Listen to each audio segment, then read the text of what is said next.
पद्धतीचे इथं रांगोळीच्या स्पर्धेमध्ये देखील भाग घेतला. खूप उत्कृष्ट रांगोळी काढलेली आहे. पाककृतीमध्ये देखील सहभाग नोंदवला. अत्यंत कौतुकास्पद आहे. हेच हँड्स ऑन आपल्याला पाहिजे आहे. Hands on is very important. आणि त्याच्यामध्ये जे जे सहभागी झाले त्या सर्व विद्यार्थिनींचं खूप खूप कौतुक आणि त्यांचं अभिनंदन.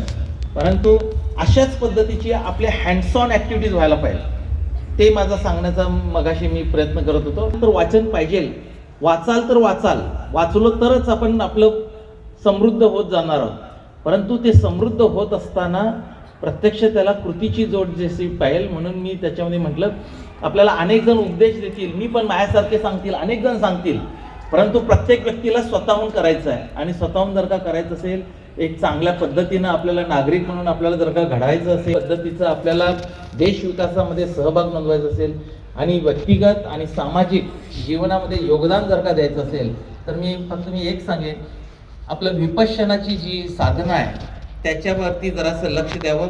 नवयुवकांना आणि युवतींना कदाचित त्याच्याबद्दलची जास्त कल्पना नसेल.